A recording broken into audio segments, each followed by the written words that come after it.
How's it going, guys? This is Paul with Spheric Reptiles. I'm here with Danny with Chain Reaction Exotics, and we're here to pick up another snake. But while I'm here, since he's an established breeder, I just felt like that, maybe I can ask some questions that would help you, and about the business and about breeding. I'll break it up into two separate videos so that you don't have to spend 20 or 30 minutes watching it. So, Danny, I really appreciate you spending time to tell me about this. Yeah, for sure. I got a couple of questions and about the business. Just getting right to it. How do you feel about beginning breeders starting? What should they start out with? It all depends on the direction. I think when you're first starting out, start off small. Kind of look what genes that you want to work with. What are the genes that you like?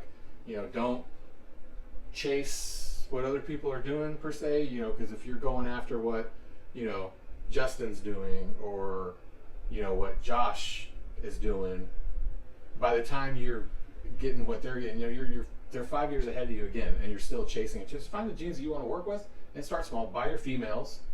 Don't even worry about buying any males. Buy the females that you want to breed and start growing them up. And then when they're about 2 years old, then go ahead and start buying the males. But starting off small or medium, that kind of, how much time do you have? Finances. You don't want to start charging and going in debt, because this, as this hobby is, it can get pretty expensive. Yeah. And the next thing you know, you've got 10 snakes in a couple of sea certain racks, and you're like, oh, now I need to get an ARS or a freedom breeder, and then you go look online, you're like, oh, wait a minute, that's $3,000, and I've already spent, say $4 or $5 grand on females, so it can add up really quick. So my advice is just, start small and learn, ask questions, and then take it from there. I think that's really good that you said that. Start small.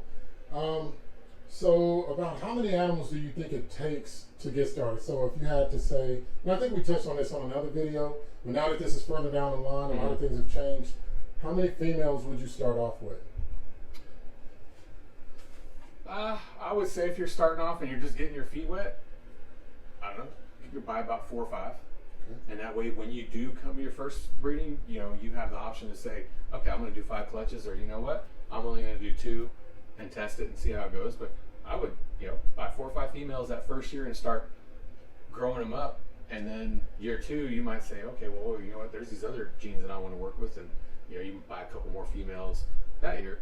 But avoid buying the males. Grow those girls up, because that same male that you're going to buy at the same time that female is, well, guess what? 2 years later, you're probably going to get that same male for cheaper price. Right.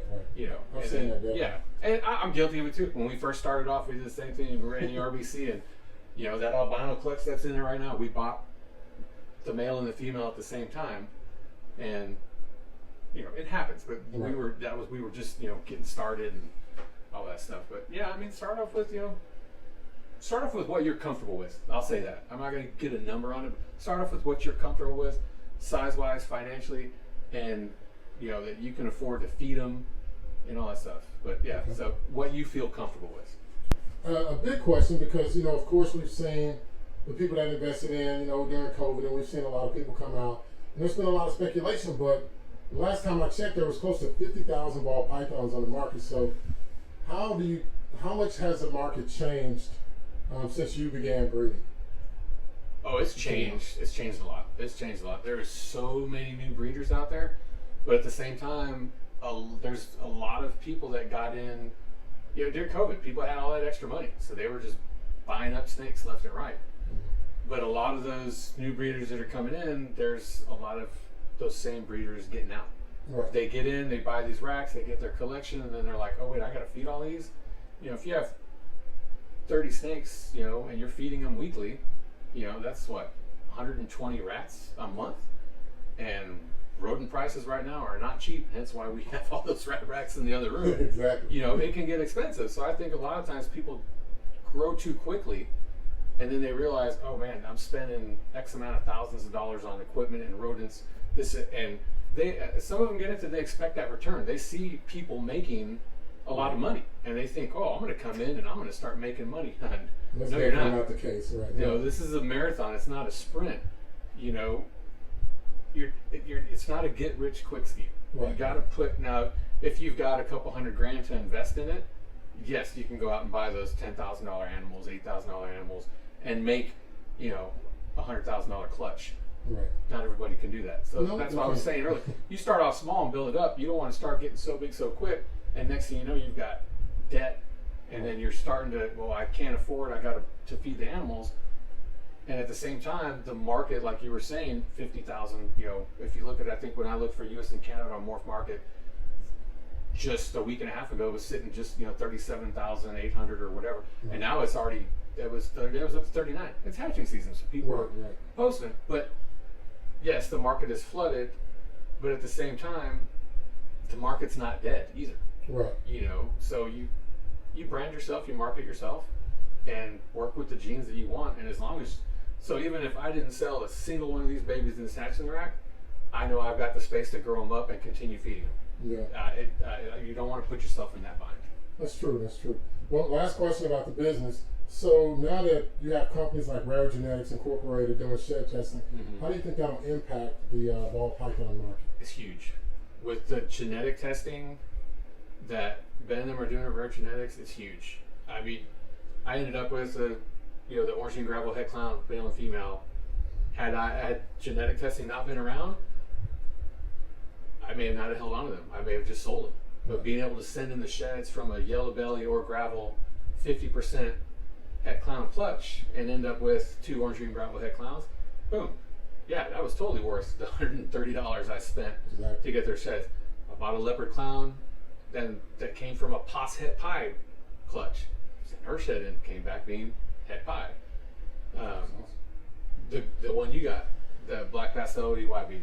You know? Yeah. And hey guys, I love that snake. I love it. Yeah, that one came back, double head clown pie. Yeah. You know, same with a couple other ones. So it's huge being able to send in, and you don't have to wait 3 years to breed them and prove them out. Well, 3 years start breeding, and then another 9-10 months waiting for them to ovulate and lay, and then babies hatch, and then you're like, oh man, this thing didn't prove out. Well, now you can just send in and get the shed tested, and it takes the guessing game out. I think it's huge for the hobby. I think it's great. I think what they're doing over there is awesome, and I want to say the last video they put out by October, I want to say they're gonna have between 35 and 40 genes that they will be able to test for. Yeah, and I just got a email back saying that they're going to have an orange stream test too, so we'll be able to test for pretty much every pattern mark. Yeah, and it's just huge. I mean, and then we'll see what happens with the Desert Ghost stuff. They're still, I think we'll learn more about that, over the next probably 3 to 4 or 6 months, because they're still doing way more testing. So when they did that giveaway, they're getting hundreds and hundreds and hundreds of sheds coming in. So it'll be interesting to see what happens with the Desert Ghost stuff with the DGA and DGB. And I don't know, is there a C or a D? That'll be crazy. We'll find out. But it's good because, like Justin was talking about in his video with his Desert Ghost stuff, when he was on there with Rare Genetics, he was saying, some clutches that they were putting together, he thought they were just having really bad odds. Right. And it could have been that, this one's het for DGA and this one's het for DGB, and then you're putting them in, you're wondering why, these hets aren't proven out. So, but then again, people have been breeding Desert Ghosts for years and years, and guess what? And doing just fine and producing visuals. So it's up to you if you want to go out and spend that money to get the whole clutch tested. I'm going to send in a couple to that thing because they did the giveaway. It's free, so I'll send in the male and find out what he is, and the 2 females, and I'm holding back. But even if there was no genetic test, guess what? I would still grow up those 2 females and still put the male back to him, and wouldn't even second guess doing that. I know, that's right. All right, guys, so that's the business aspect of it, and I hope that it's something that you like. If you do like, please hit the like, subscribe, and leave a comment to let us know. So that way, if you ask enough questions, then it might be something that can help me, but I can always turn to my mentor, Danny, and find out the answer. And I know if he doesn't know, he can point me in the right direction. So if nothing else, guys, thanks for watching.